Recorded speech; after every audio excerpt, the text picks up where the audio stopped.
Hi guys, মই নেপালী সম্প্ৰদায়ৰ অনুষ্ঠান এটাত গৈছিলোঁ। চাওকচোন ভিডিঅ'টো আৰম্ভ কৰিছোঁ।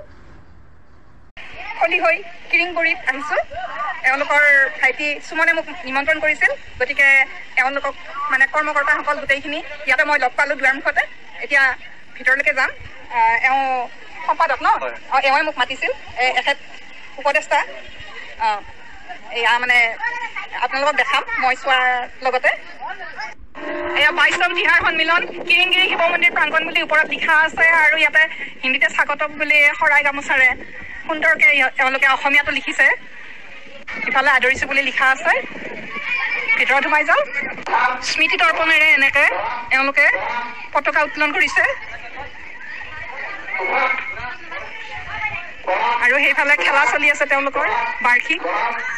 এয়া গোটেইখিনি দেখাই দিছোঁ। এইটো মন্দিৰ, আৰু নতুনকৈ এয়া হয়তো বনাই আছে। ষ্টেজটো সজাই পৰাই লৈছে এনেকৈ।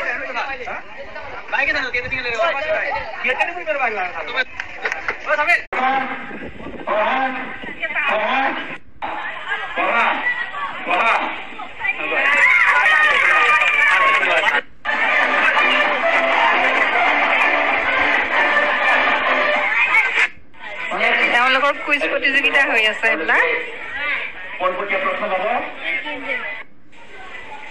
এয়া নেপালী পিঠাই দি চাহ দিলে মোক। বাইদেউহঁতক ইয়াতে লগ পালোঁ, এয়া ভাল লাগিল এওঁলোকক লগ পাই।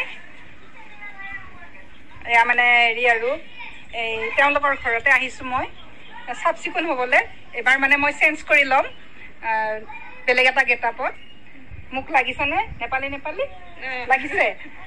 ঠিক আছে। ইয়াৰ মেইন চিম্বল হ'ল এই যে কলগছ, মানে কলগছডাল এনেই নহয়, দেৱালীৰ লগত সংগতি ৰাখি এওঁলোকৰ এই তোহাৰটো হয়।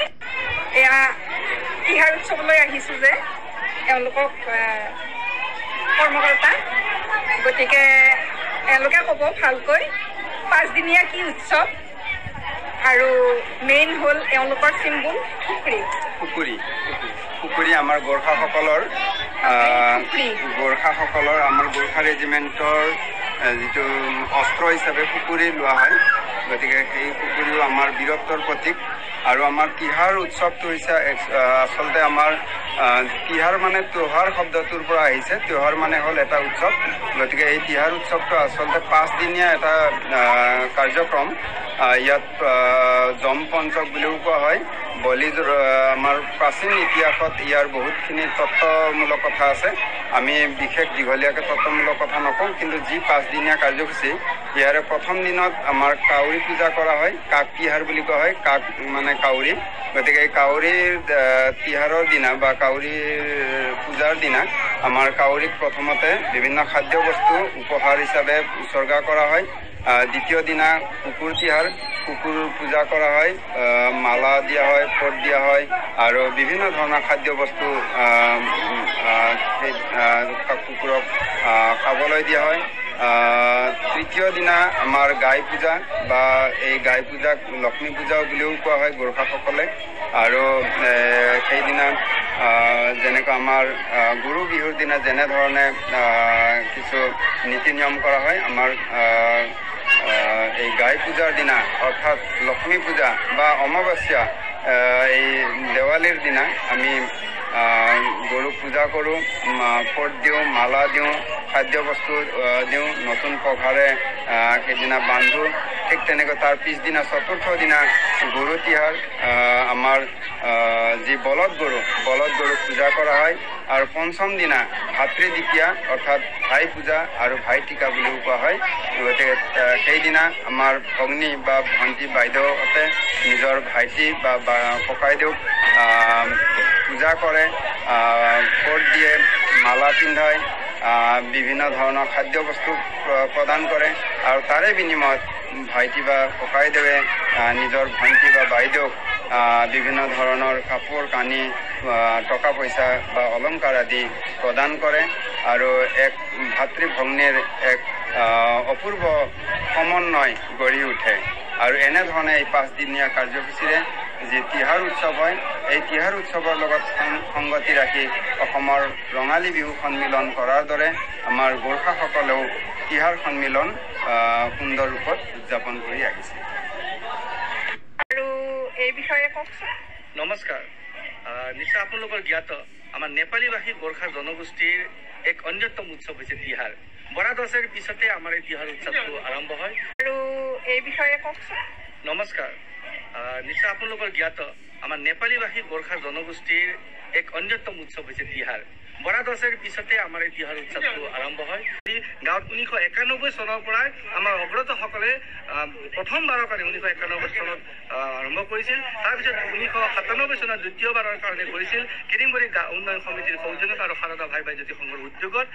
আৰু 2002 চনৰ পৰা আজিলৈ প্ৰায় 22 বছৰ হৈ গ'ল। 2002 চনৰ পৰা ধাৰাবাহিকভাৱে চলি আছে আৰু এইবুলি অতি উল্লাহ মালহেৰে আজিৰ দিনজুৰীয়া কাৰ্যসূচীৰে আমি 22 সংখ্যক তিহাৰ সন্মিলন আয়োজন কৰিছোঁ। আমাৰ ৰাতিপুৱাৰ ভাগত পতাকা উত্তোলনকে আদি কৰি কেইবাটাও আমাৰ প্ৰতিযোগিতা সুকলমে হৈ গ'ল। এতিয়া আমি মুকলি সভালৈ আগবাঢ়িছোঁ। মুকলি সভাত আমাৰ দৰং জিলাৰ উপায়ুক্ত মহোদয়, স্থানীয় বিধায়ক ডক্টৰ পৰমানন্দ ৰাজবংশীৰ লগতে আমাৰ গোৰ্খা সন্মিলনৰ উচ্চ বিষয় আমাৰ নেতাসকল আহিব। গতিকে এই অনুষ্ঠান শেষৰ পিছত সন্ধিয়া আমাৰ যি আমাৰ সাংস্কৃতিক বৰ্ণাঢ্য সাংস্কৃতিক অনুষ্ঠান আছে, আমাৰ নেপালী জনকৃষ্টি যিখিনি আমাৰ কলা কৃষ্টি আছে সেইখিনি প্ৰদৰ্শন কৰাৰ লগতে আমাৰ আজি বিশেষভাৱে আমন্ত্ৰণ কৰাইছোঁ অসমৰ জনপ্ৰিয় কণ্ঠশিল্পী গংগা চেত্ৰী। গতিকে আমি সদাশয় ৰাইজৰ আশীৰ্বাদ কামনা কৰিছোঁ, সহযোগিতা কামনা কৰিছোঁ। ধন্যবাদ।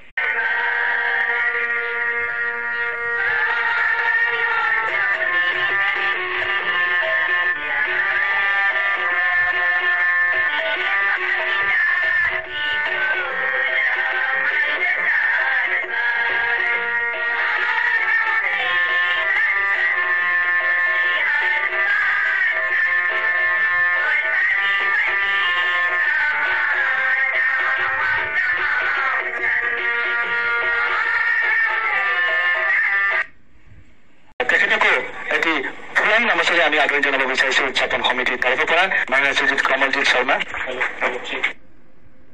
সেইটো যে প্ৰথম কথা, ভূমিহীন মানুহবোৰ থাকিব নোৱাৰে, তেখেতক আবেদন কৰক।